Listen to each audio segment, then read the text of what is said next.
minasyaitonirrajim. Bismillahirrahmanirrahim.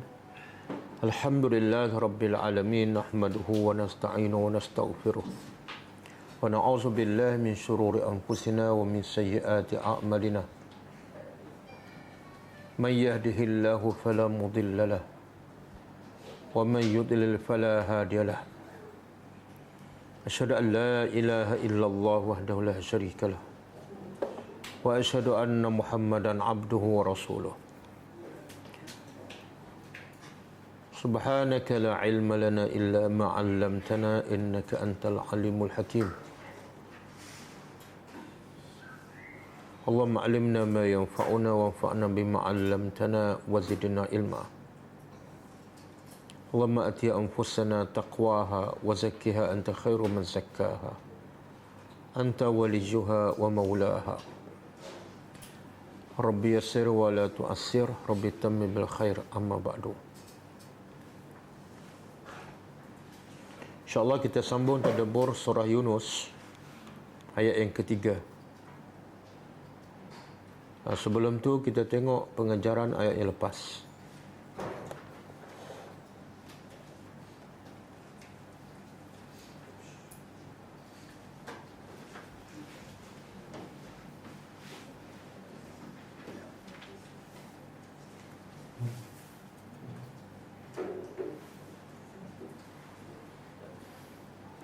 Ayat 1 dan 2. A'udzubillahi minasyaitonirrajim.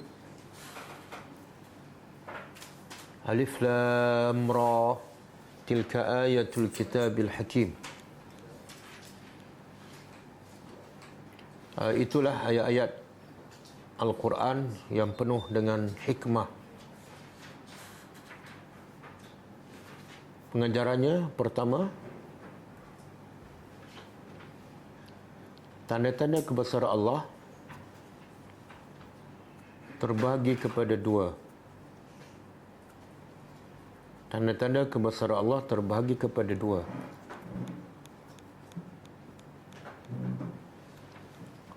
Pertama, yang dilihat,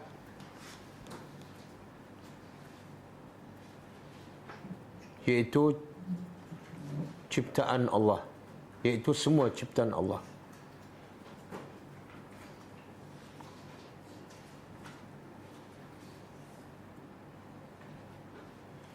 Yang kedua, yang dibaca, iaitu ayat-ayat Al-Quran.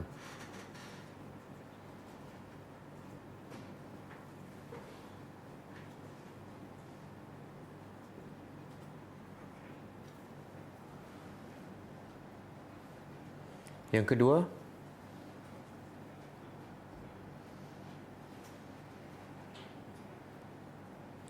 semakin manusia memahami dan mengenali Allah melalui tanda-tandanya, melalui tanda-tanda kebesarannya, sama ada yang dilihat atau dibaca,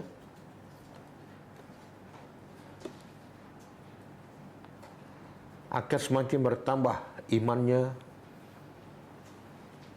dan ketaatannya kepada Allah.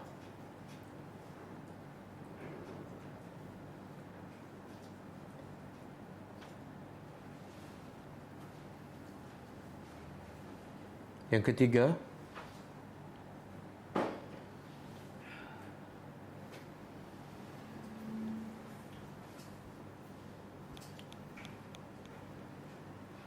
setiap peraturan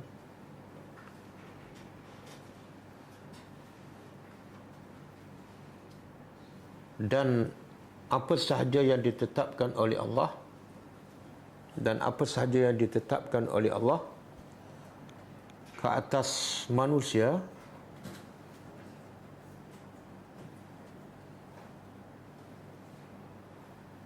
semuanya adalah mengandungi hikmah dan maslahah untuk kebaikan manusia.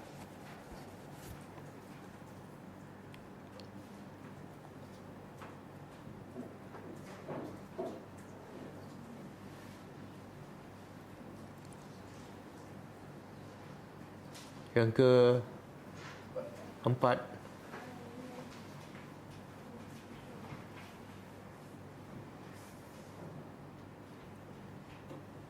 wajib ke atas setiap orang yang mengaku beriman kepada Allah, wajib ke atas setiap orang yang mengaku beriman kepada Allah menjadikan Al-Quran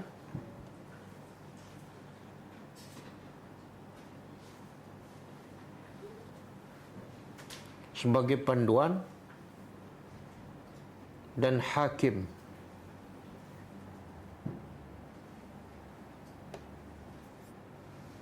yang memutuskan segala masalah kehidupannya.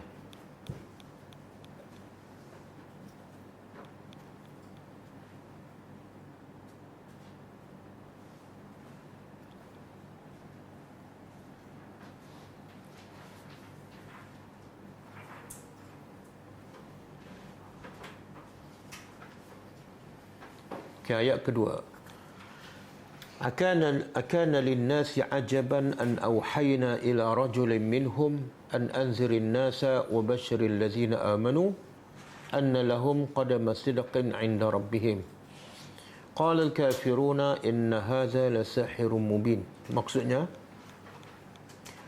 adakah patut bagi manusia merasa pelik bahawa kami wahyukan kepada seorang lelaki daripada kalangan mereka yang tugasnya memberi peringatan kepada semua manusia dan memberi khabar gembira yang khusus untuk orang yang beriman, iaitu sesungguhnya bagi mereka, bagi orang beriman, balasan, pahala dan tempat yang mulia di sisi Tuhan mereka. Telah berkatalah orang-orang kafir, sesungguhnya ini adalah penyihir yang nyata. Pengajarannya,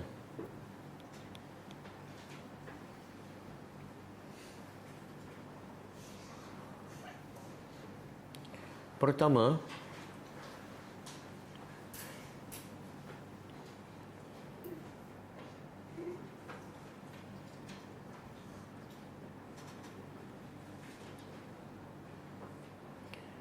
manusia akan mencari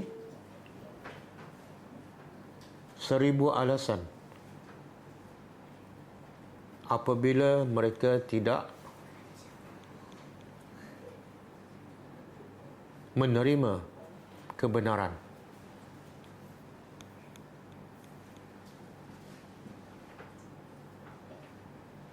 Walaupun kebenaran itu adalah jelas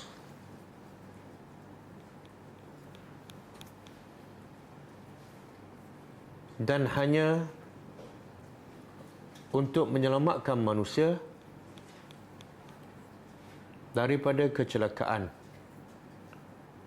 kepada kebahagiaan yang kekal abadi.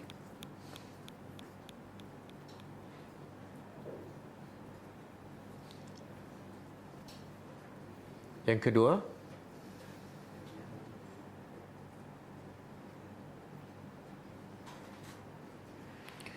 manusia yang mulia di sisi Allah adalah manusia yang berilmu dan beriman kepada Allah.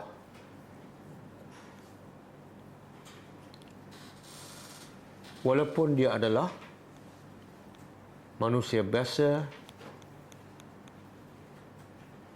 dan dari kalangan orang miskin.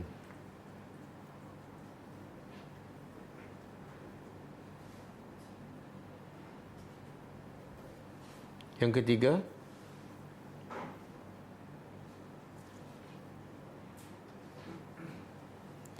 manusia yang layak menjadi pemimpin ialah manusia yang dipilih oleh Allah Subhanahu wa ta'ala, bukan yang dipilih oleh manusia.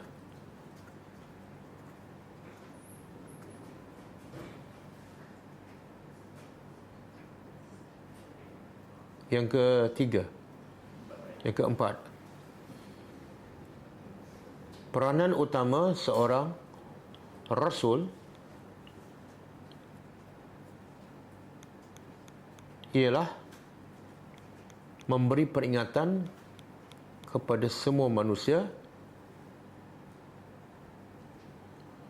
tentang balasan azab Allah sekiranya mereka kufur kepada Allah, dan memberi berita gembira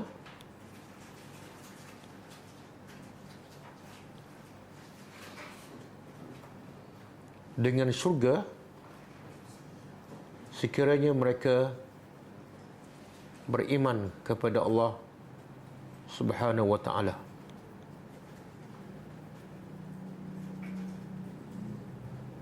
Yang kelima,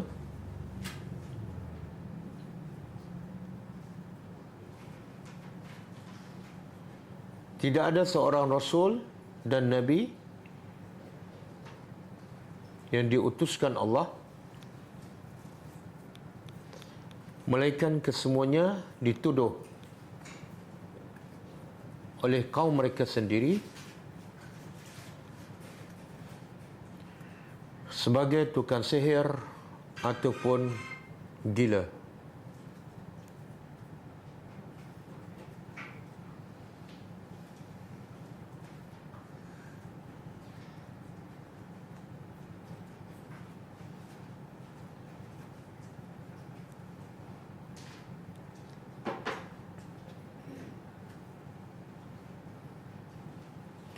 Yang kelima, yang keenam,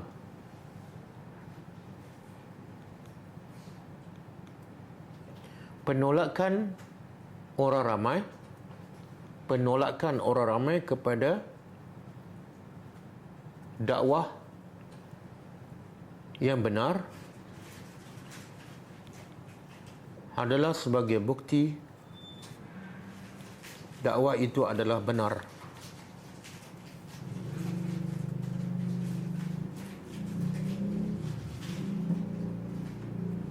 Okey, kita sambung ayat seterusnya.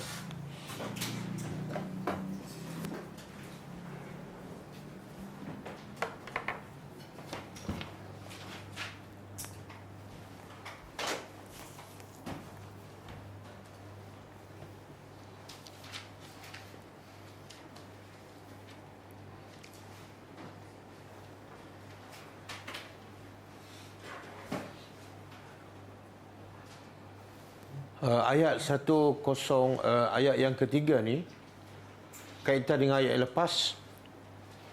Kalau ayat yang lepas 1 dan 2, Allah menceritakan dua perkara yang penting.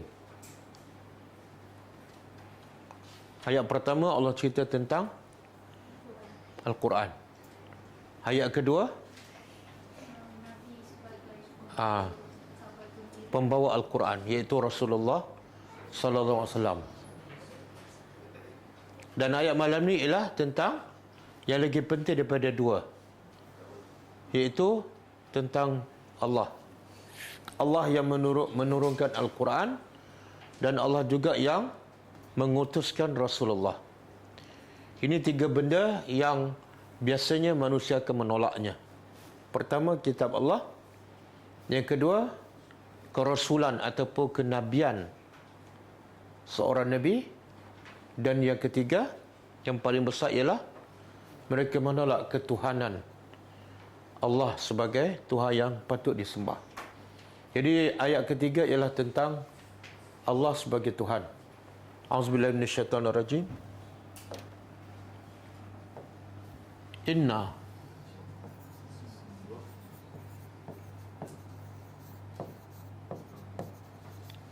sesungguhnya Rabbakum. Bila sebut Rabb, makna dia mesti ada tiga unsur. Satu,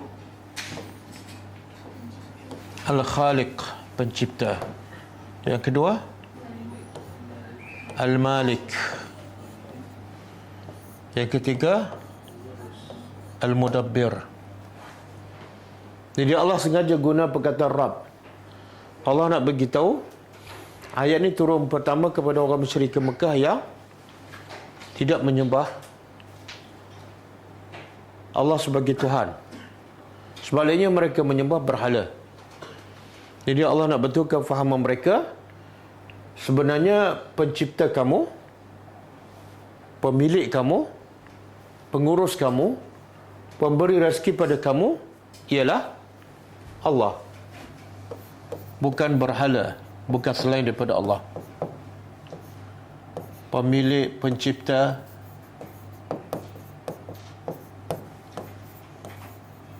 pengurus, termasuklah pemberi rezeki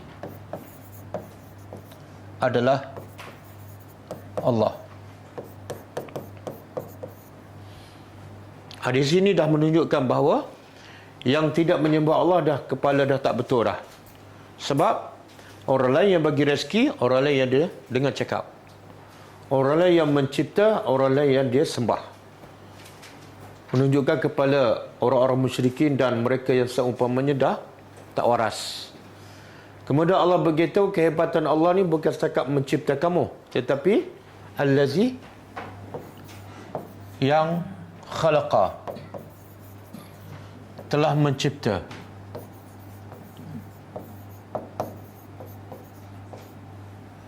As-samawat. As-samawat jamaah. Kalau satu as-sama'u. Walaqad zayyana as-sama'a ad-dunya. Ini satu. Kalau jamak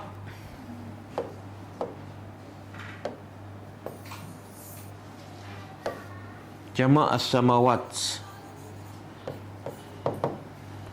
Langit-langit ya, 7 lapis.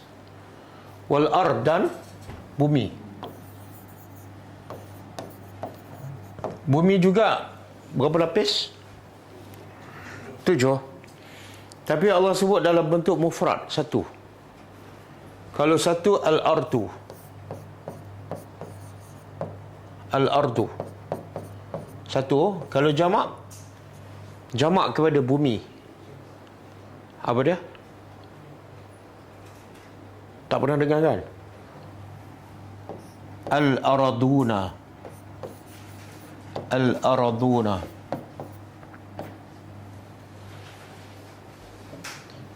Timbul soalan, kenapa bila langit Allah sebut dalam bentuk jamak dan dia pun memang 7, tapi bumi yang juga sebenarnya 7, tapi Allah sebut dalam bentuk mufrad, satu. Kenapa? Sepatut ayatnya allazi khalaqas samawati wal araduna. Kenapa? Antara dijawab oleh ahli tafsir ialah sebab al-araduna sebutannya berat. Jadi ayat Quran nak yang ringan, yang simple je. Kalau sebut khalaqas samawati wal araduna, berat. Itu satu. Yang kedua, Allah tak sebut al-ardu tu dalam bentuk jamak, walaupun dia 7 lapis. Sebaliknya Allah sebut langit tu dalam bentuk jamak dan dia juga 7 lapis. Sebab lapis langit dengan lapis bumi berbeza. Lapis langit ini ada ruang setiap lapis. Kan bila Nabi Isra' dan Mi'raj, daripada satu langit ke langit ada pintu kan, ada penjaganya. Jadi setiap lapis tu ada ruang. Berbeza dengan bumi. Lapis bumi tidak ada ruang. Lapis tu bersambung ke lapis yang lain. Seolah dia satu. Maka Allah sebut dalam bentuk satu. Boleh faham? Okey. Tuhan pencipta kamu, pemilik kamu, pengurus kamu ialah Allah, yang dia saja berhak disembah. Apatah lagi dia juga telah mencipta 7 lapis langit dan 7 lapis bumi.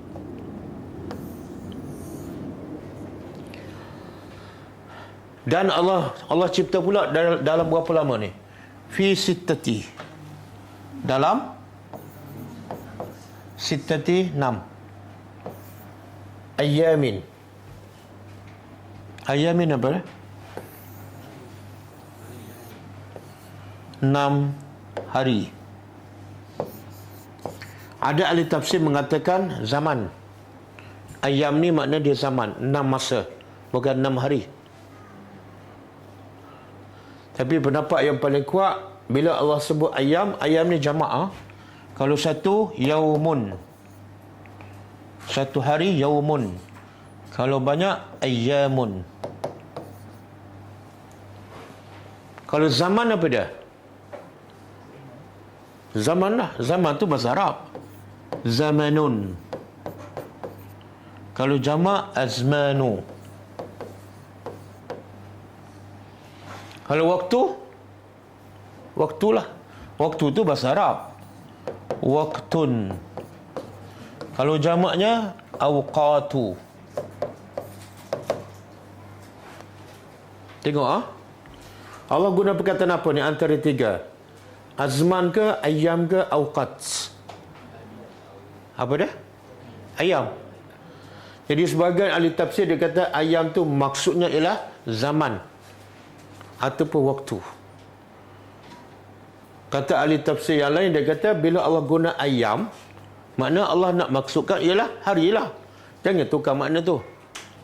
Kalau Allah nak maksud zaman, Allah gunalah perkataan zaman. Zaman dalam bahasa Arab juga. Kalau Allah masukkan waktu, Allah gunalah perkataan waktu. Jadi tafsir yang paling selamat ialah jangan ubah apa yang Allah sebut. Okey? Dan ada juga ahli tafsir mengatakan ayam ni ialah hari, tapi hari di akhirat. Pun dah lari. Bila Allah sebut perkataan dalam Al-Quran, biasanya hari yang ayat Quran ini tuju pada manusia. Maka mestilah hari yang manusia faham. Hari akhirat manusia faham tak berapa beza dia? Berapa lama kan? Satu hari berapa jam? Kita tak tahu. Jadi Allah guna bahasa yang difahami oleh manusia. Sebab tu pendapat paling kuat 6 hari ni ialah 6 hari biasa. Bermula hari. Dia satu minggu ada berapa? 7 hari. Tapi Allah cipta semua ni. Langit, bumi, haiwan, jin apa semua ni, tumbuh-tumbuhan 6 hari je. Bermula hari apa? Ahad. Ahad, Isnin, Selasa, Rabu, Khamis. Dan berakhir hari Jumaat. Dan hari Sabtu Allah tak buat apa-apa. Dia kata sebab Allah hari Sabtu Allah tak buat apa-apa, Allah berehat. Kami pun nak berehat. Sebab tu dia minta pada Nabi Musa, hari Sabtu kami tak nak beribadat, kami tak nak bekerja, kami nak berehat je. Jadi Allah nak uji mereka betul tak nak berehat.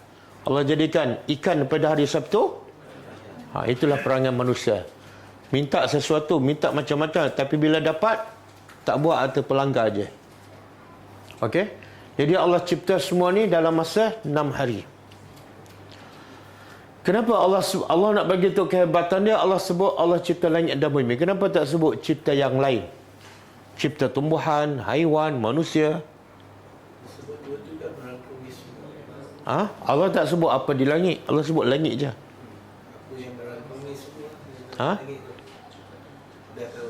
Tapi Allah tak sebut tu. Khalaqa ma fis samawat. Allah tak kata Allah mencipta apa di langit. Tak. Allah cipta langit.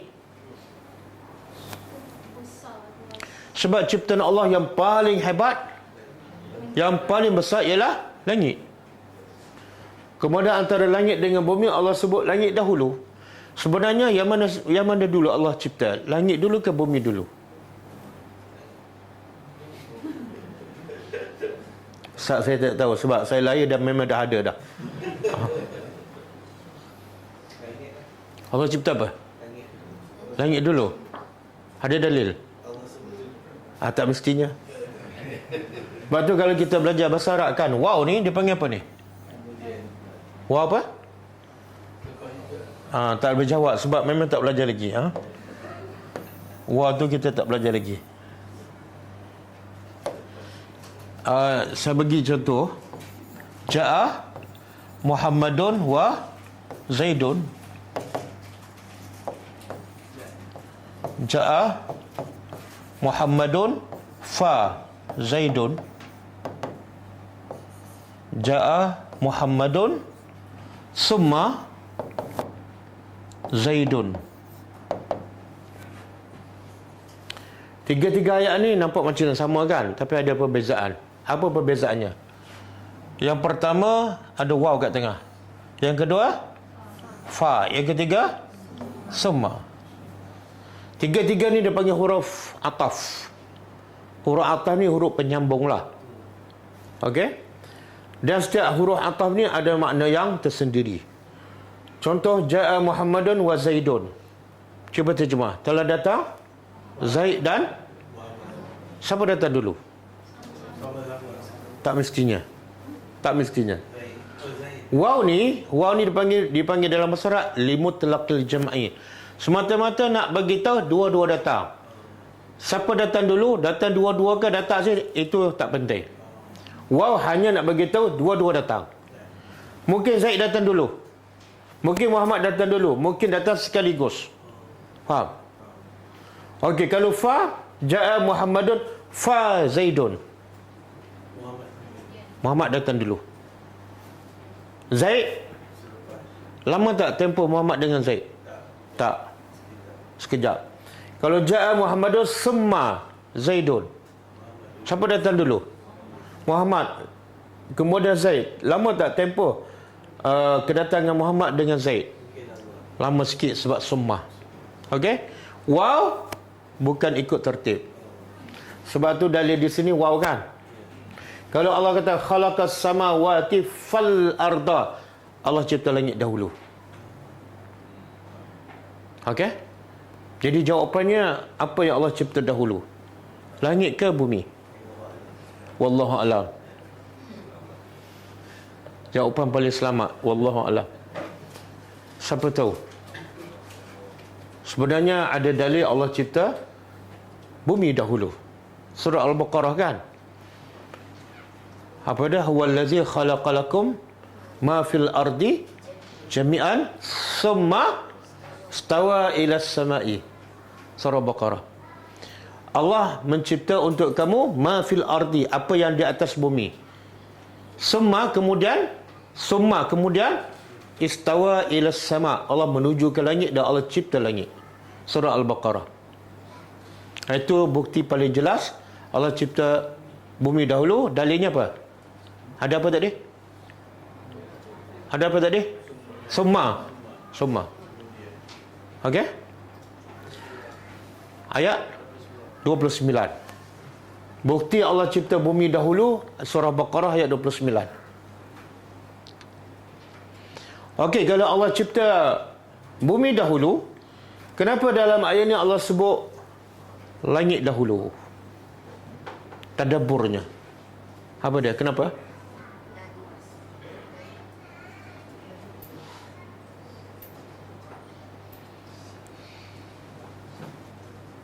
Kenapa?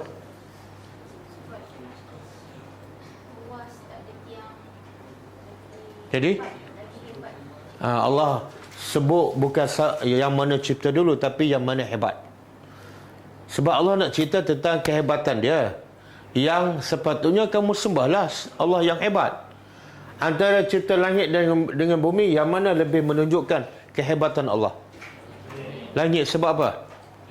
Satu, bumi, langit lebih besar daripada bumi. Yang kedua, dia tergantung, tidak ada tiang.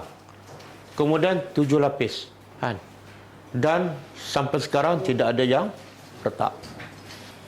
Okey, kenapa Allah beritahu Allah cipta 6 hari? Boleh tak Allah nak cipta langit dan bumi sekelip mata? Kun fayakun. Boleh kan? Kenapa 6 hari?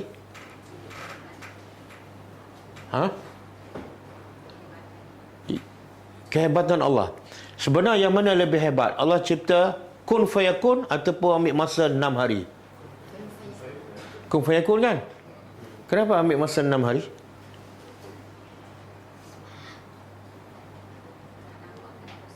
Apa dah? Sebenar dalam ahli tafsir mengatakan pengajaran paling utama Allah nak mengajar manusia, bila nak buat kerja kena ada masa. Jangan gopoh gapah, jangan kelang kabut. Nak buat apa-apa je kena bajet masa. Tak boleh nak. Bila nak je terus jadi tak. Allah nak mengajar manusia. Satu. Yang kedua, Allah nak tunjuk kehebatan Allah bila tu? Bila ada proses tu. Kalau kun fayakun, tak nampak sangat hebat.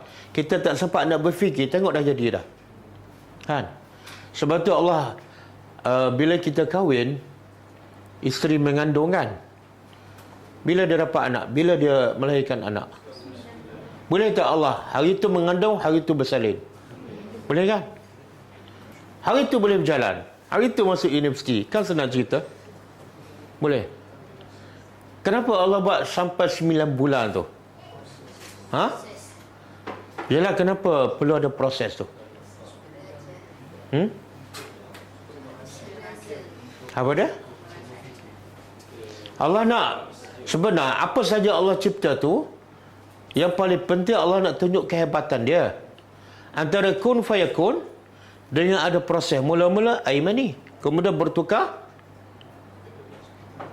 apa dia? Seketul darah. Warna lain, rasa lain. Kemudian lepas seketul darah, daging. Dah lain dah. Lepas seketul daging, tulang. Lepas tulang, bentuk macam ni. Lagi nampak kehebatan Allah. Tapi semua tu tak akan nampak kecuali orang yang berfikir. Okey, Allah cipta dalam masa 6 hari. Semua.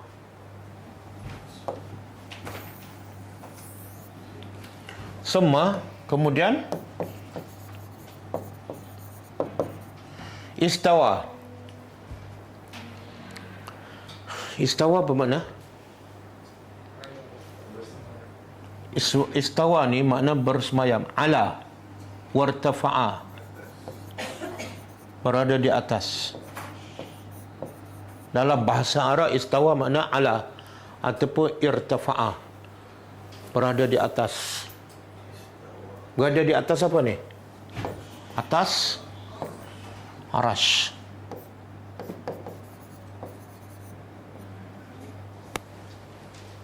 Ini jadi isu kan, dulu kini dan selama-lamanya. Bergaduh tak habis-habis kan. Tapi dua-dua salat tak khusyuk. Dia orang bila kita kata istawa bersemayam, dia kata apa? Kita dah mujassimah kan. Sebenarnya kita tak kata apa pun, kita hanya kata apa yang Allah kata tentang diri dia. Allah kata apa? Istawa. Jangan ubahlah. Jadi kita tak ubah apa-apa. Kita bukan kata. Kita hanya kata apa yang Allah kata. Kan? Tapi yang satu pihak lagi, dia ubah. Dia tak kata seperti apa yang Allah kata. Dia kata apa? Istawa tu, istawla. Apa makna istawla? Menguasai. Dalam bahasa Arab, istawla makna menguasai. Jadi siapa yang tak beradab dengan Allah? Siapa yang tak beradab dengan Allah? Yang ubahlah. Kita tak kata apa-apa, kita tak ubah apa-apa, tak tambah apa-apa. Kita hanya kata apa yang Allah cakap. Dari segi bahasa. Dan logiknya, tengok istawa dia tukar makna istawla. Kalau Allah nak maksud istawa adalah istawla, Allah guna daripada awal lagi istawla, betul tak?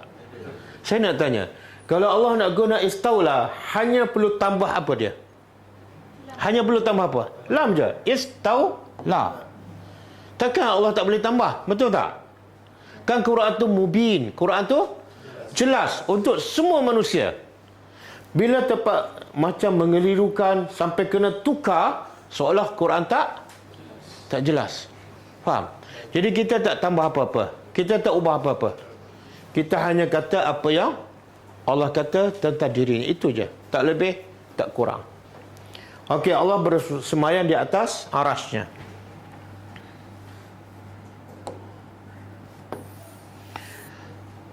Sekarang, bila Allah sebut dia mencipta langit dan bumi dalam masa 6 hari, kemudian Allah kata dia bersemayam di atas arash. Allah tak sebut Allah cipta arash. Kan? Kenapa Allah tak sebut?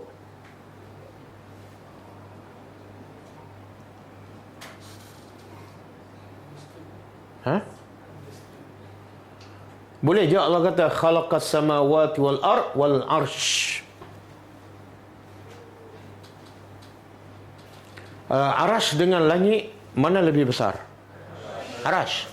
Tapi Allah tak sebut kenapa? Sebab kalau Allah nak beritahu kehebatan arash, kita tak boleh nak bayangkan. Sebab memang tak nampak pun.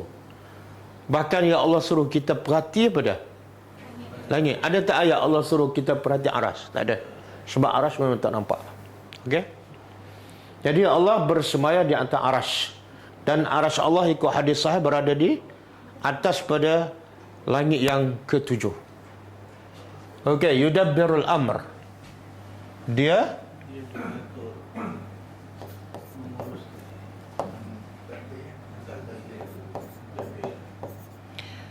tadbir itu bahasa Arab .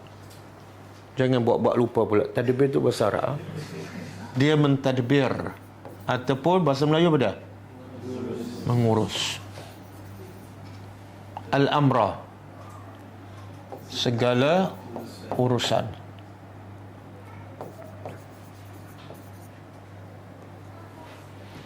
Dan Allah nak beritahu apa? Kehebatan Allah apa dah? Lepas cipta langit dan bumi, kemudian bersemayam di atas arash, kemudian kehebatan Allah apa dah? Mengurus. Kita kalau nak mengurus rumah kan, satu rumah aja, 2 tingkat. Boleh tak? Tanpa bantuan bibik. Boleh tak? Ataupun tanpa bantuan isteri, kita je buat kerja. Tak boleh. Isteri pun kadang-kadang tak mampu kan. Bahkan kadang-kadang satu rumah ada 3 bibik. Lari 1, okey lagi. Lari 2, rumah macam tongkang pecah. Nak begitu apa tahu? Rumah kita kecil pun tak mampu nak. Kadang-kadang pokok bunga kat luar pun tak tersiram. Tapi Allah mentadbir apa ni? 7 lapis langit dan semua malaikat yang di langit, bintang, matahari, bulan, semua, dan semua 7 lapis bumi, semua yang di atas bumi, yang dalam bumi, semua Allah yang mengaturkan. Jadi Allah nak bagi tu hebat Allah bukan setakat mencipta, tapi yudabbir, mudabbir. Ada satu ayat Allah kata, tidak berat bagi Allah untuk menjaga langit dan bumi. Kita nak jaga satu rumah, berat. Kalau 2-3 rumah, lagi berat. Tapi bagi Allah, bukan nak jaga rumah, bukan nak jaga negara. Nak jaga 7 lapis langit dan 7 lapis bumi. Dan segala apa yang adanya, tidak berat bagi Allah. Ayat apa tu? Ayat kursi. Cuba baca ayat tu.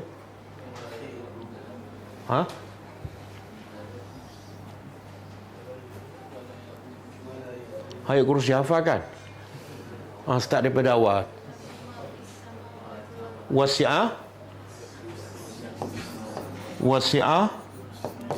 kursiyi as-samawati wal ard. Kemudian wala ya'uduhu hifzuhuma. Okey. Wasi'a, kursi Allah luas, meliputi langit dan bumi. Dan wala ya'uduhu. Ya'udu makna tidak memberatkan Allah hifzuhuma, untuk menjaga kedua. Tak ada masalah langsung bagi Allah. Relax je, tenang je. Okey.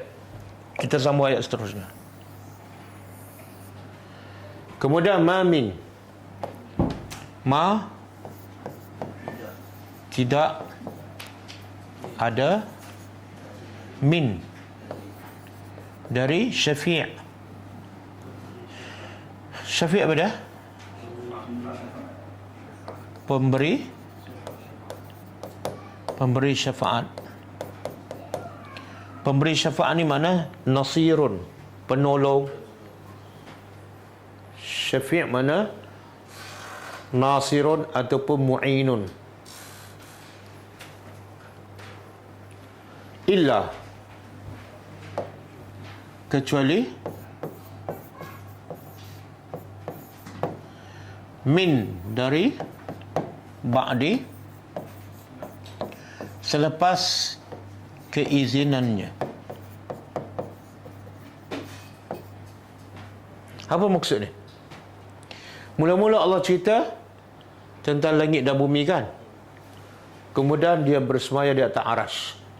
Tiba-tiba Allah sebut tentang syafaat. Allah cipta langit dan bumi di mana? Di dunia ke di akhirat? Kemudian syafaat di mana? Jadi apa kaitan? Cerita pasal langit bumi, tiba-tiba cerita pasal syafaat.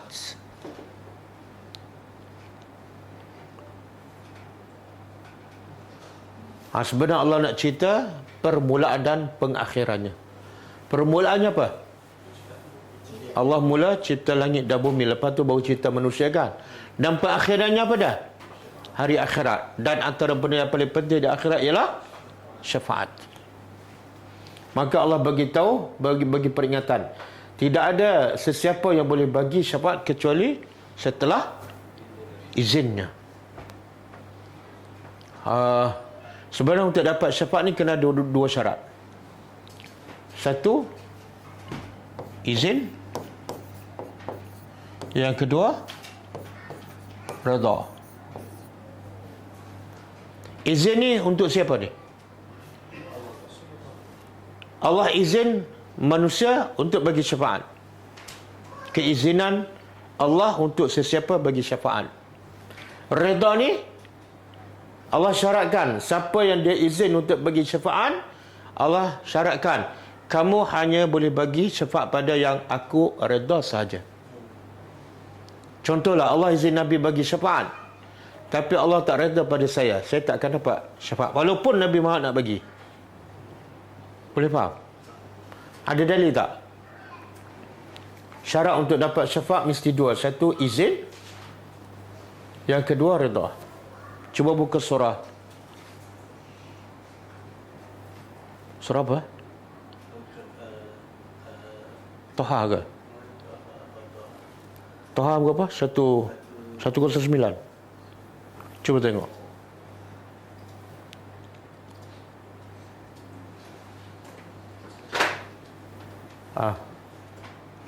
Surah Toha ayat 109.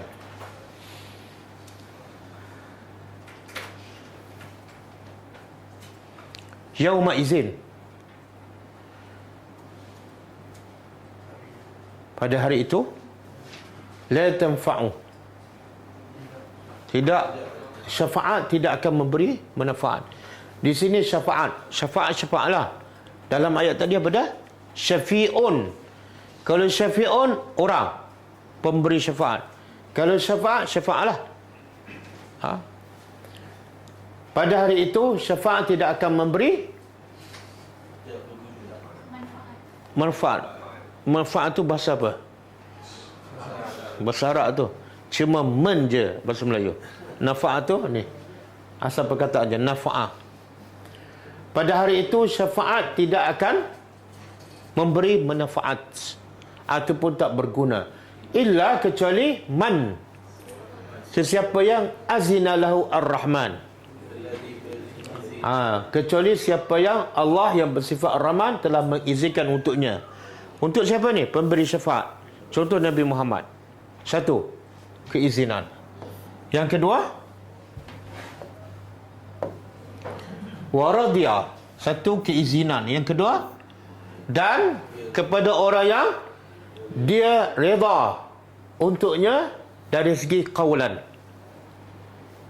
Maknanya siapa yang layak dapat syafaat ni ialah orang yang Allah redha saja kepada dia. Sama ada dari segi perkataannya ataupun amalannya. Sebab tu ahli tafsir mengatakan siapa sebenarnya akan dapat perkara yang paling asas untuk dapat syafaat Nabi. Satu, ahli tauhid. Mesti dia ada mentauhidkan Allah sepenuhnya. Tidak ada sedikit pun syirik. Yang kedua, orang yang Allah cinta ialah orang yang fattabi'uni, orang yang ikut sunnah Nabi. Jadi kalau nak dapat syafaat daripada Allah melalui Rasulullah, mestilah orang tu yang Allah redha, dan Allah tak akan redha kecuali dia fattabi'uni, dia mesti ikut sunnah Nabi. Sebab itulah dia ketika di kolam Nabi Muhammad kan haud, ada umat Nabi Muhammad nak minum, dilarang. Bila ditanya, Nabi tanya kenapa mereka dilarang, maka dia beritahu pada Nabi Muhammad SAW, kamu tak tahu apa yang mereka lakukan setelah kewafatan kamu. Mereka banyak buat benda-benda yang bid'ah. Allah tak reda, tak akan dapat syafaat. Jadi pastikan amalan kita, pertama ikhlas kerana Allah, yang kedua ittiba'us sunnah. Okey. Saya nak sebut juga kenapa Allah nak cerita pasal diri dia. Yang utama Allah sebut dia pencipta langit dan bumi. Sebab apa? Kenapa tak sebut cipta yang lain? Cuba buka surah Asy-Syu'ara ayat 16, kemudian 23 dan 24. Surah yang sama.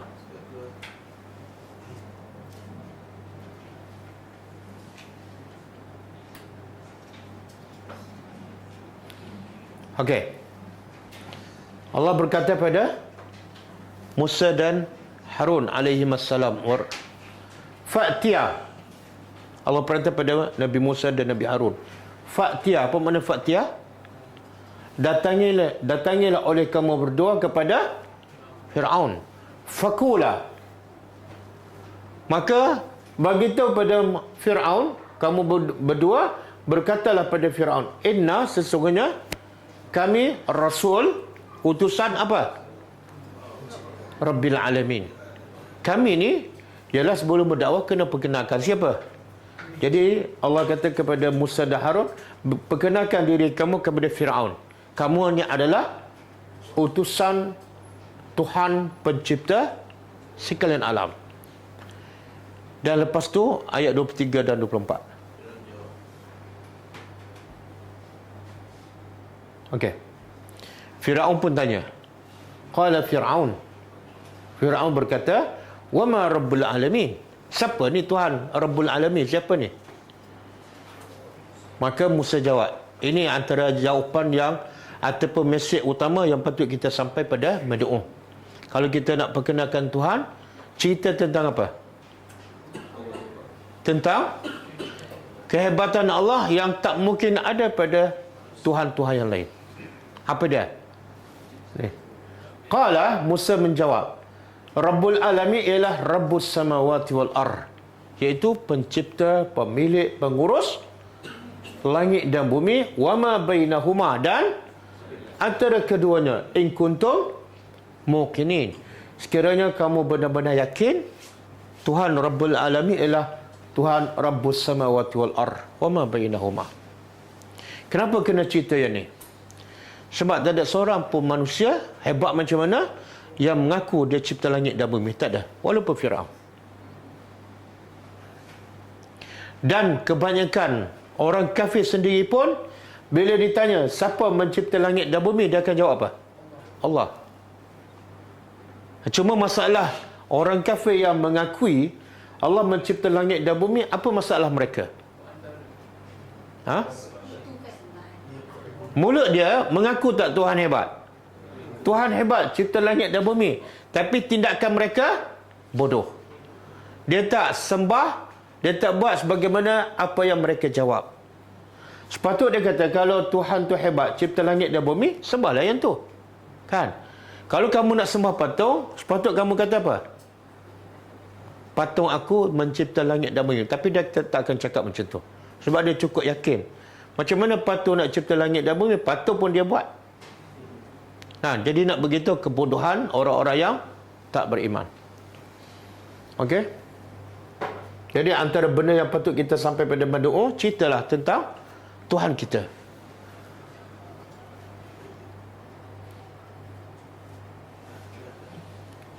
Okey, zalikum. Lepas tu Allah simpulkan, Allah cipta langit dan bumi. Kemudian Allah beristiwa di atas arash. Kemudian tidak ada pemberi syafaat kecuali orang yang diizinkan oleh Allah dan diredainya. Maka Allah bagi tahu, zalikum, demikian itulah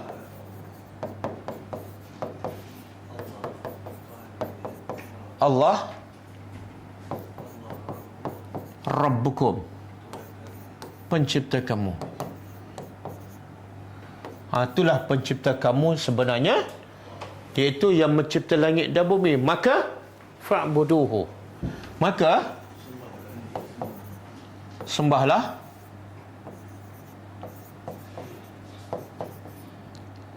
dia. Sembahlah dia. Afala tazakkarun? Ni huruf apa dia? Istifham. Cuba terjemah. Apakah? Fa maka, la tidak, tazakkarun kamu ambil iktibar ataupun pengajaran. Hujung ayat ni, afala tazakkarun. Kalau kita belajar semalam, huruf istifham ni majazi ke hakiki? Majazi kan? Apa tujuan dia?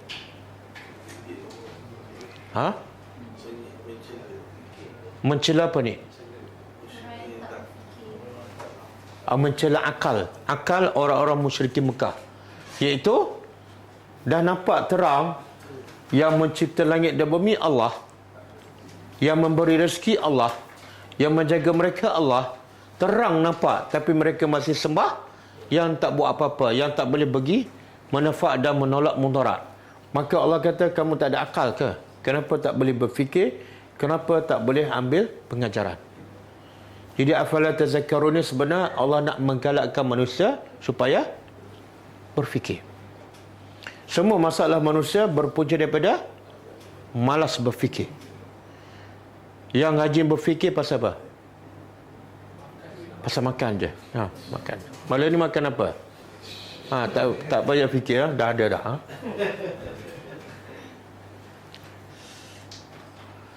Jadi istifham ni dia panggil istifham taubih, untuk mencela akal mereka yang tidak waras. Okey. Simple kan? Jadi kalau kita nak suruh orang sembah Allah, apa kena cakap? Islam mengajar kita apa dia ni? Bukan minda orang. Bukan minda orang, dan tunjukkan dari segi logik siapa yang patut disembah. Tak boleh nak paksa. Sebab tu agama Allah kata apa? La ikraha. Kenapa tak boleh nak paksa? La ikraha fid din. Kita dah terang tapi tak nampak juga. Boleh tak kita paksa? La ikraha fid din. Pasal apa? La ikrah.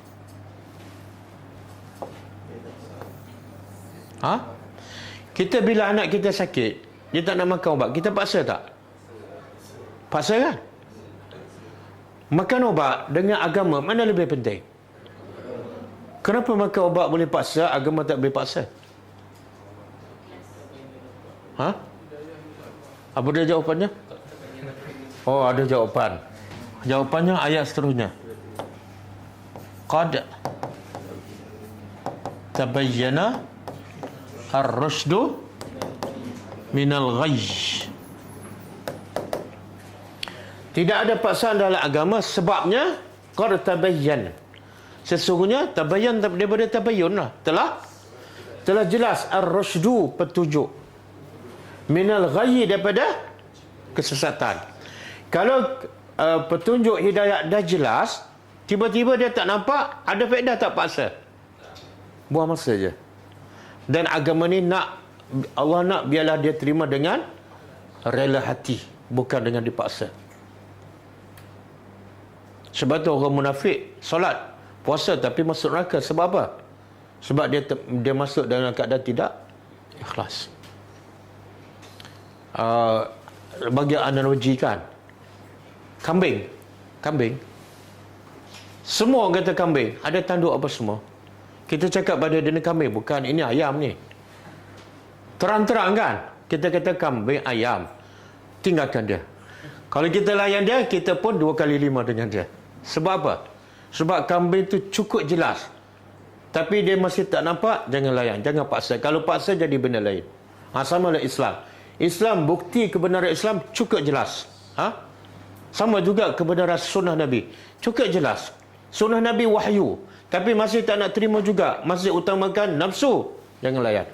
Buang masa saja. Okey, ayat seterusnya. Ayat yang keempat. Ilahi. Ilahi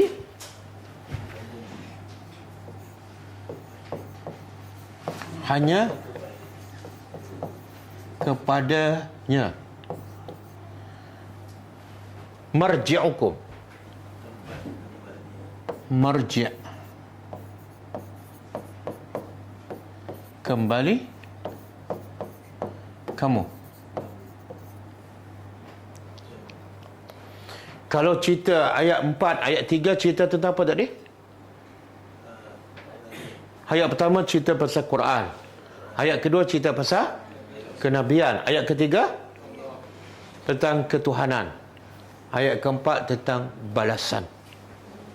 Kamu dah jelas Tuhan kan? Kalau kamu sembah dapat apa? Kalau kamu tolak kufur pada Allah dapat apa? Okey, marji'ukum. Marji' daripada perkataan raja'ah. Raja'ah mana? Kembali. Kalau masdarnya ataupun kata terbit, rujuk. Jadi orang Melayu bila biasa guna marji' ke raja'ah ke rujuk? Rujuk kan? Dia terjemah apa? Dia terjemah kembali. Lepas tu dia pakai dua-dua kan. Dia tu dah rujuk kembali dah. Jadi macam cerai balik kan. Rujuk lepas tu. Okey, bahasa Arab. Tengok bahasa Arab. Mudah aja. Perkataan raja'ah menunjukkan fi'il madhi. Dia telah kembali. Kalau saya nak buat ayat tempat kembali, tambah mim dan mim baris atas, matikan ra, marji'. Jadi dengan tambah mim dan berbaris atas menunjukkan tempat. Hai. Kalau sajadah dia telah sujud. Kalau nak buat ayat tempat sujud, ma, tambah ma. Ada perubahan baris sikit. Tambah ma jadi tempat. Kalau ta'am, makanan, tempat makan, lancar je mat'am. Mat'am. Hasyara. Hasyara himpun. Tempat berhimpun, mahsyar. Semua ma menunjukkan. Kalau mim berbaris depan di awal perkataan menunjukkan apa? Orang. Mukmin, muslim, muflih, mujahid, kan? Mujrimun. Ma tempat, orang. Senang tak bahasa Arab? Siapa tak tahu kenapa ramai mati syahid ni? Begitu senang. Okey. Bila Allah mulakan ilahi di hadapan, ada maksud dia. Di ayat sepatut macam ni. Marji'ukum, tempat kembali kamu, ilaihi, kepadanya. Susunan ayat asalnya macam ni. Tempat kembali kamu kepada Allah. Tapi Allah sebut ilaihi di awal. Ilahi di awal. Diawalkan ilaihi. Makna sangat-sangat berbeza. Makna apa? Hanya je. Kalau orang tak tadabbur dia kata, biasalah tu. Kalau marji'ukum ilahi, apa makna dia? Tempat kembali kamu kepada Allah, dah boleh tambah lagi. Dan kepada zauj, suami, kepada bapa, abun, kepada isteri. Kita pun seronokkan. Di akhirat boleh jumpa bapa lagi, bapa boleh tolong, jumpa isteri, jumpa pemimpin. Tak ada. Allah kata hanya kepada Allah sahaja tempat kembali.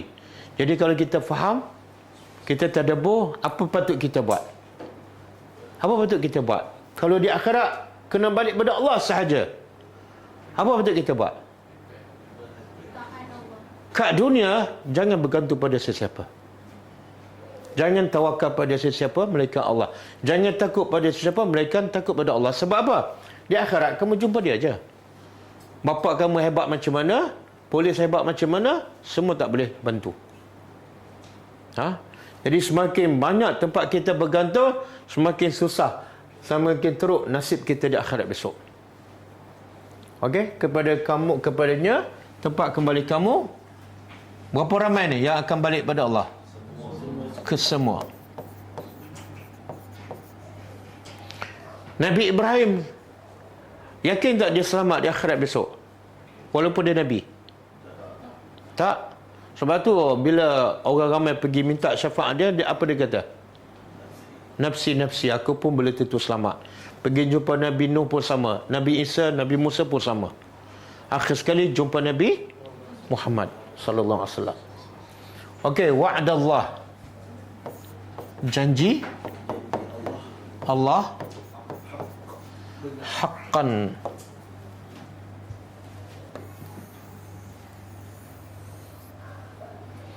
Janji Allah adalah haqqan, benar. Janji apa ni? Ni. Ramai sekarang tak percaya kan? Betul tak? Ramai manusia tak percaya bahawa lepas mati dia akan menghadap Allah. Sebab tu dia tak buat persiapan. Allah nak tegaskan, janji Allah bahawa kamu hanya balik kepadanya adalah haqqan. Satu perkara yang benar. Innahu apa bukti? Semua akan balik kepada Allah. Sesungguhnya dia berda'u.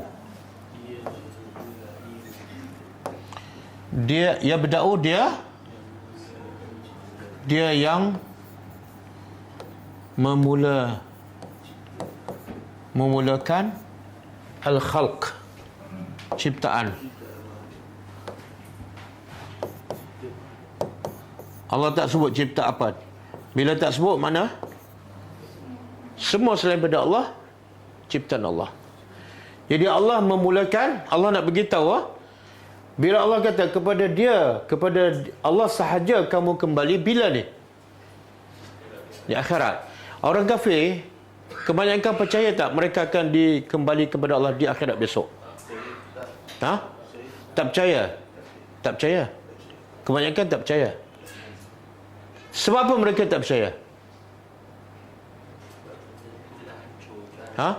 Sebab dia pakai logik akal. Dia kata manusia bila dah mati, itulah dah hancur. Bila dah hancur, macam mana boleh hidup kembali? Jadi sekarang Allah nak bagi bukti. Bukti apa dah? Yang dah mati, dah hancur, Allah boleh hidupkan kembali. Iaitu Allah memulakan ciptaannya semua, kemudian yu'iduhu, dia akan kembalikannya.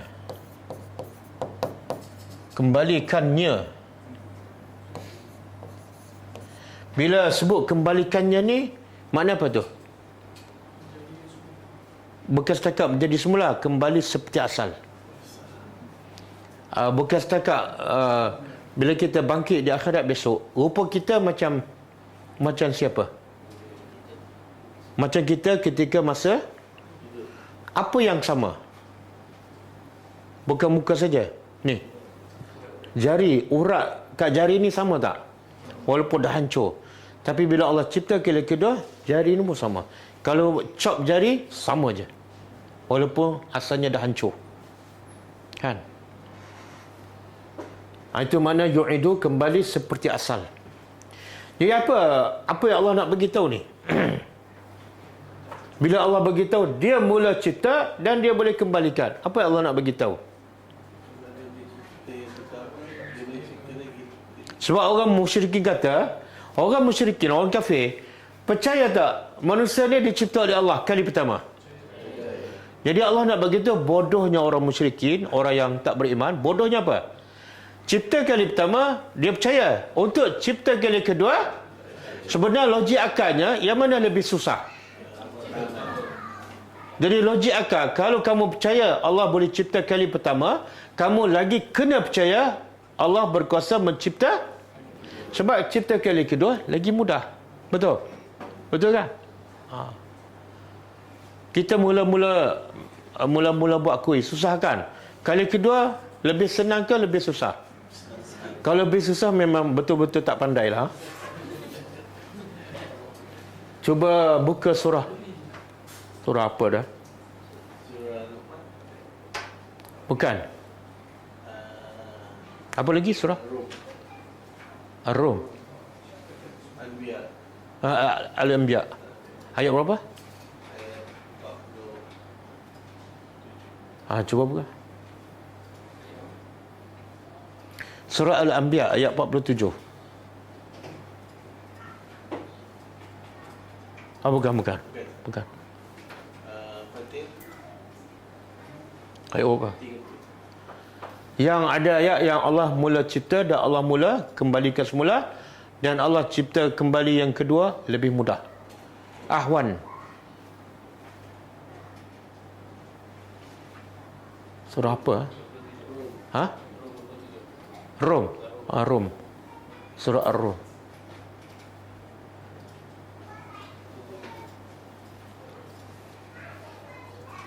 Okey.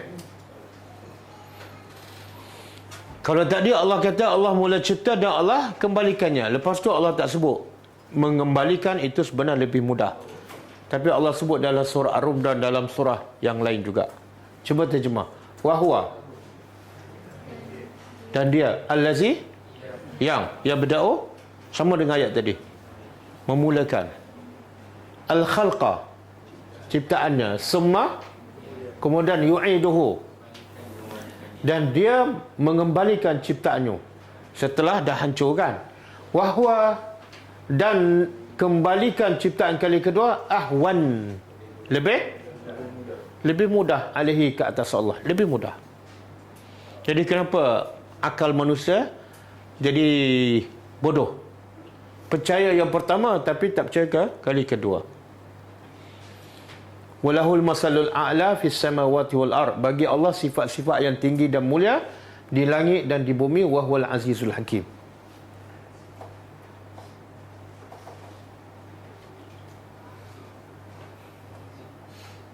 Kita balik pada ayat kita.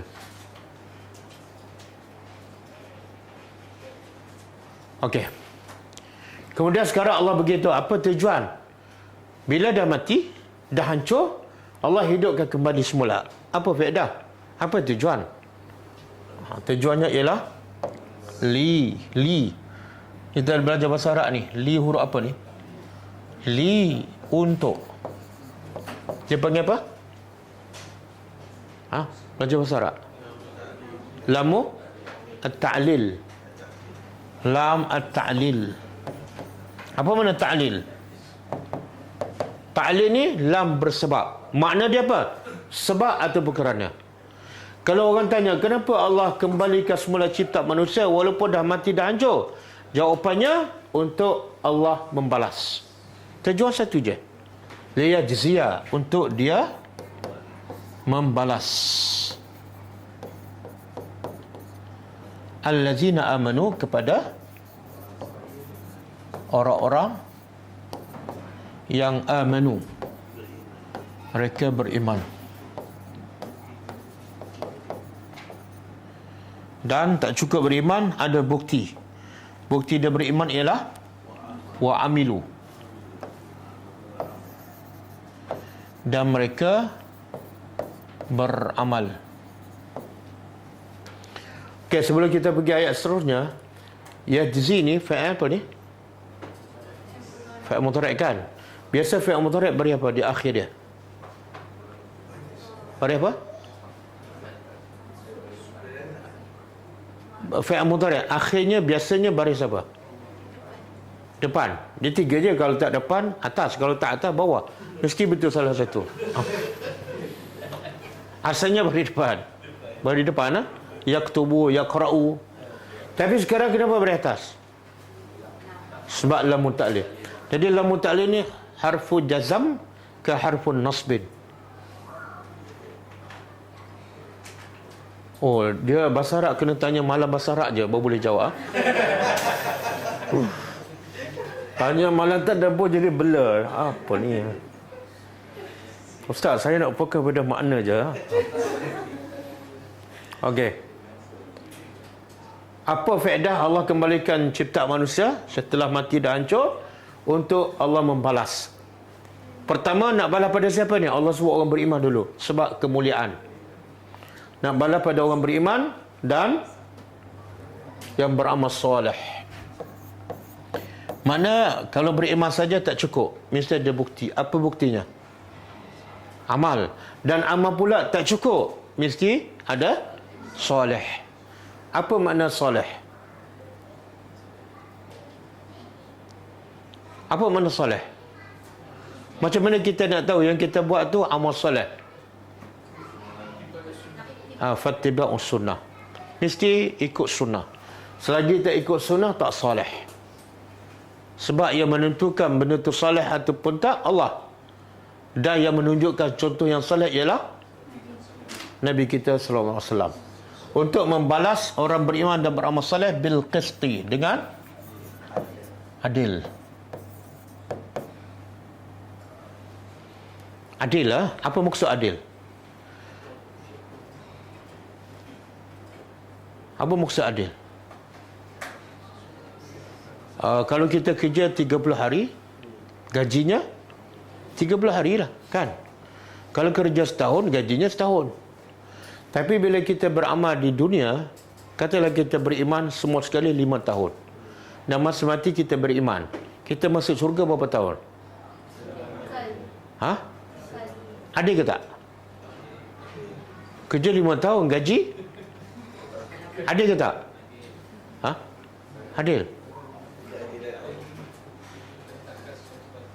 Tak, adil ni makna sama kan? 5 tahun, 5 tahun lah. Itu adil. Apa jawapannya?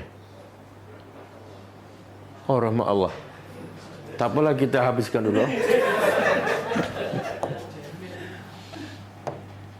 Okey, wallazina, dan orang-orang yang kafaru, lawan amanu, yang mereka kafir ataupun engkar. Apa pula balasannya? Lahum, bagi mereka, syarabun. Syarabun, minuman. Minuman, min. Bunyi minuman tu macam okey je, kan? Kena bakar dapat minum, okey kan? Dengar dulu jenis apa minuman. Tertarik ke tongkat Ali? Min hamim. Air panas. Bukan setakat panas, mendidih, menggelegak. Allah sebut minuman. Lepas tu Allah sebut yang lebih umum. Minuman ni azab secara khusus. Dia panggil apa ni? Lepas tu wa azabun alim, dan azab yang pedih. Azab yang pedih umum. Minuman khusus. Allah sebut yang mana dulu? Dia kadang-kadang Allah sebut yang umum dulu, baru Allah sebut khusus. Kadang-kadang terbalik. Allah sebut khusus dulu, lepas tu Allah sebut umum. Supaya apa ni? Ini pun bila dengar pun terasa azab ni. Allah kata orang kafir minum air panas mendidih. Air panas mendidih je, okey lagi lah. Mungkin duduk dalam tempat yang sejuk. Maka Allah sebut pula azabun alim. Mana semua tu azab. Dalam, luar, semuanya azab. Air panas mendidih ni Allah sebut dalam ayat apa ni? Kalau letak, baru je nak minum, letak kat bibir, apa berlaku kat mulut? Kat mulut dengan muka, apa berlaku? Tak masuk mulut lagi tu, baru letak kat bibir. Air tu panas dan mendidih, membakar kulit muka dan isi daging muka gugur, baru masuk kat dalam air. Jadi panas tu sebelum masuk dah membakar. Kalau masuk kat dalam, apa jadi? memutuskan segala isi perut. Lepas tu sambung lagi, minum lagi. Cuba bayangkan, hari ni minum air panas mendidih, besok fikir ni, besok nak minum lagi, minggu depan nak minum lagi, tahun depan nak minum lagi, dan sampai tidak ada penghujung. Allah sebut dalam surah apa ni? Air panas tu kalau tak kat mulut membakar hangus muka sebelum masuk dalam perut. Surah Al-Kahfi ayat tu. Oh, tak hafal juga. Yasin tak hafal, Kahfi pun tak hafal. Wa in. Boleh itu keluarkan. Ayat 29 ya. Surah Al-Kahfi ayat 29. Jadi masa baca Kahfi setiap Jumaat tu tengok ayat ni sama. Jangan seronok je, nak habis je. Ha? Allah nak cerita benda yang menakutkan. Dia duduk kejar nak habis tu. Ha? Qulil haq. Tak apa, kita ambil bahagian tengah. Ha? Wa in. Cuba terjemah. Wa in, dan sekiranya yastaghisu, mereka istighasah, minta tolong, minta bantuan. Yughasu, diberi tak bantuan? Ya. Ahli neraka minta bantuan, yughasu, mereka diberi bantuan. Tapi bantuan apa? Bima'in, dengan air. Air pula kal muhli, seperti tembaga yang sedang cair, yang sedang panas dan cair. Yashwi al-wujuh, yashwi membakar, wujuh muka. Jadi sebelum minum letak kat bibir dah, dia membakar muka, hangus. Dan Allah kata bi'sa syarab, itulah seburuk-buruk. Mana apa tu? Seburuk-buruk minuman. Tidak ada lagi minuman yang lebih teruk daripada itu. Ada ayat lain yang Allah sebut antara minum ahli syurga, dia banyak jenis, jangan risau, bukan hamim saja. Ada lagi apa dia? Ma'in sadid. Ma'in sadid ni mana air darah yang bercampur dengan nanah. Dan Allah sebut juga air panas mendidih bila minum putus isi perut. Allah sebut. Jadi Allah tak zalim. Sebab tu Allah kata faman syaa falyu'min. Siapa nak beriman silakan. Wa man syaa falyakfur. Siapa nak kufur silakan. Tetapi ingat, inna a'tadna, sesungguhnya kami telah sediakan untuk orang zalim nar, api yang ahata bihim. Dia duduk kat tengah ni. Dia duduk kat tengah ni. Allah sediakan api ahata, meliputi mereka. Depan, belakang, kanan, kiri, atas, bawah. Minum pula air panas mendidih. Okey, yang air panas mendidih bila minum putus isi perut. Surah apa tu? Surah apa? Saya pernah beritahu, tapi rasanya tahun lepas lah. Tak ingat Surah Muhammad ayat 15. Nanti tengok Surah Muhammad ayat 15. Hujung sekali.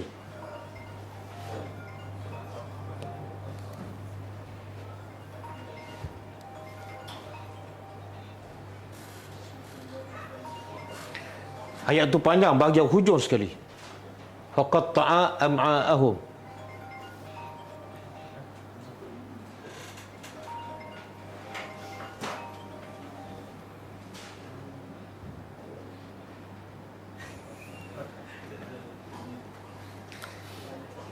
Okey.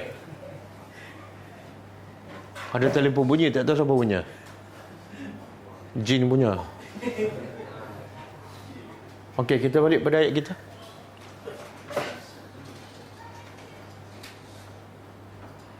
Okey, jadi Allah beritahu sebab apa Allah hidupkan kembali manusia? Untuk apa? Bagi balasan. Dan balasan ada dua jenis manusia je. Pertama, beriman dan beramal soleh. Allah balas dengan apa? Adil. Kalau kamu beramal kebaikan, kebaikanlah balasannya. Tapi bila kamu kufur, balasannya minumannya air panas yang mendidih dan azab yang pedih. Bima kanu, disebabkan, basababiyah,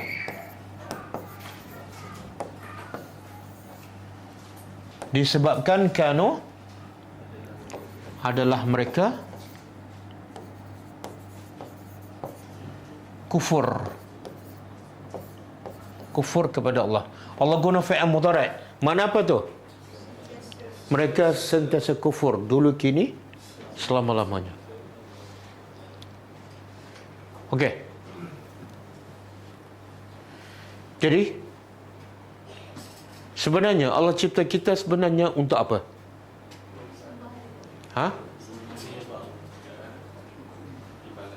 Untuk Allah balas kita di akhirat besok. Jadi kehidupan kita di dunia adalah sebagai hamba Allah yang kerja utama amanu wa amilus salihat. Di akhirat kita akan terima gaji. Ini yang ramai manusia terlepas pandang bahawa sebenarnya dia sedang bekerja walaupun dia tak ada kerja. Kerja apa? Kerja dia ialah beriman dan beramal soleh. Sebab itulah berapa ramai yang tak ada kerja tapi dia ada kerja, dia buat kerja yang sebenar, dia masuk syurga. Contoh, dia tak ada kerja tapi dia buat kerja yang utama sebagai hamba Allah, maka dia masuk syurga. Contohnya siapa?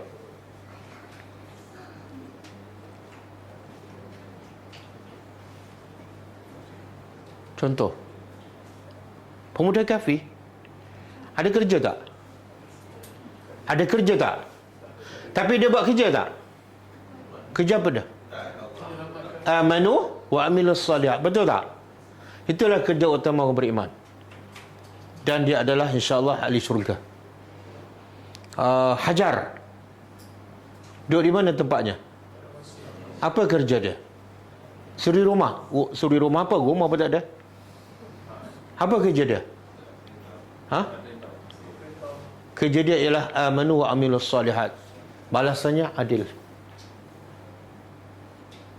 Berapa ramai yang kerja dunia pun tak ada, kerja dengan Allah pun tak buat, akhirnya rugi. Okey, saya nak balik pada soalan tadi. Adil, apa makna adil? Sebenarnya Allah bagi balasan pada orang beriman adil. Pada orang kafir adil tak? Dia balasan al-jaza. Satu, al-mu'min. Yang kedua, al-kafir. Kalau mukmin balasannya adil, campur fadlun. Balasan orang kafir adlun sahaja. Jadi kalau orang beriman, dia beriman beramal saleh 5 tahun. Allah bagi 5 tahun. Yang selebih itu fadlun, anugerah. Orang kafir Allah dah bagi tahu janji kalau kamu kufur akan diazab, minum air panas. Bila ni? Kekal selama-lama. Itu janji Allah. Dan Allah laksanakan. Itulah keadilannya. Itu bukan kezaliman.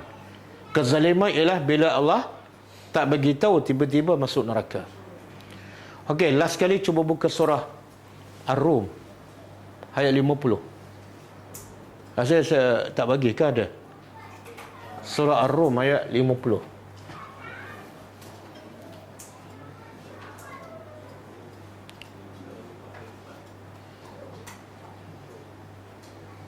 Dah.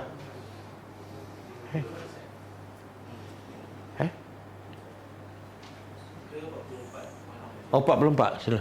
44. Okey, dah. Tengok ayat simple je, pendek je. Tapi kalau kita tadabbur, kita faham, menjadikan kita orang yang lagi yakin pada janji Allah. Cuba terjemah. Man kafar. Siapa yang kufur? Siapa yang kufur? Satu. Siapa yang kufur kepada Allah, fa'alihi kufru. Maka ke atasnya kekufurannya. Mana Allah tak zalim. Kamu kufur, kamu dapat kufur. Ataupun kamu kufur, kamu dapat balasan azab alim. Allah tak zalim. Kamu cari pasal, kamu dapat kufur. Okey, yang kedua, siapa yang beramal soleh, maka Fali anfusihim, untuk diri mereka sendiri. Siapa yang beramal soleh, kerja dia bedah amal soleh, maka siapa yang dapat? Diri sendiri. Dan Allah tambah satu lagi perkataan ni, yamhadun. Apa makna yamhadun? Ha? Dia terjemah apa tu? Ha? Menyiapkan. Siapa yang beramal soleh, maka untuk diri mereka, mereka sedang mempersiapkan kedudukan yang lagi baik di syurga. Maknanya, siapa yang beramal soleh, mindset dia apa dah? Aku sedang nak siapkan tempat aku di syurga lagi baik. Lagi amalan aku baik, lagi tempat yang lagi hebat. Inilah kerja manusia yang sebenar, iaitu beriman kepada Allah dan beramal soleh. Dan gajinya di akhirat besok.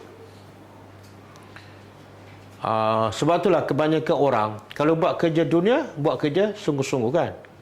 Tepat waktu pergi, tepat waktu balik. Walaupun 7-8 jam. Tapi bila buat kerja akhirat, cincai, solat tak tepat. Kadang-kadang solat kat rumah, kadang-kadang Jumaat tak lengkap. Betul? Sebab apa? Sebab dia tak rasa amal solat tu untuk diri dia. Dia tak rasa. Dia rasa solat untuk siapa? Untuk Allah. Dan bila dia buat amal solat ke puasa ke zikir ke baca Quran ke, dia tak rasa dia sedang mempersiapkan tempat terbaik di surga. Dia tak rasa. Tapi bila dia bekerja dunia, bekerja keras. Sebab apa? Dia rasa dia sedang yamhadun. Nak besarkan rumah, kan, nak melancong dan sebagainya. Sebab tu dia kerja sungguh-sungguh.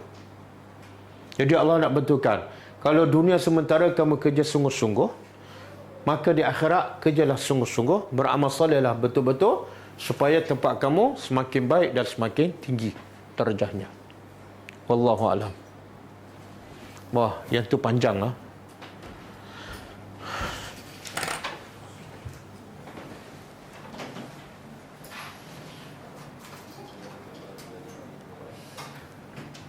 Dia kalau nak hurai ayat Quran kan, kalau betul-betul, kadang-kadang satu ayat pun tak habis. Sebab itulah saya berpelik lah. Ada orang boleh tadabbur satu page satu malam. Bagi ulama mengatakan siapa yang tadabbur dengan laju, dia tidak memberi hak ayat Allah. Ayat Allah tu banyak pengajarannya, banyak peringatannya. Sebab tu tafsir tu ditulis walaupun Quran yang sama, tapi tafsir berbagai-bagai, berbeza-beza. Beratus-ratus jenis tafsir. Menunjukkan apa? Kadang-kadang satu ayat tu boleh keluarkan berpuluh, beratus pengajaran. Tiba-tiba satu muka surat dia tadabbur satu malam. Dia sebenarnya telah zalim. Telah zalim pada ayat Allah. Dia tak bagi hak ayat Allah yang sebenarnya. Ni pun saya nak urai panjang lagi 2 ayat, tapi tak cukup masa. Okey? Ada soalan ke? Kalau tak ada soalan, kita cukup setakat ni. Waktu dah lewat. Dan insya-Allah kelas besok pukul kelas pagi besok kelas hadis hadis 40. Kelas hadis 40 akan disampaikan oleh Ustaz Usamah bin Hussein insya-Allah pukul 10.30 pagi. Dan malam besok kita sambung tadabbur surah Yunus insya-Allah. Kita tutup dengan membaca tasbih kafarah. Subhanakallahumma wa bihamdika asyhadu an la ilaha illa anta astaghfiruka wa atubu ilaik. Assalamualaikum warahmatullahi wabarakatuh. كتاب الله ترقى جنانه وتنى العظيم الأجر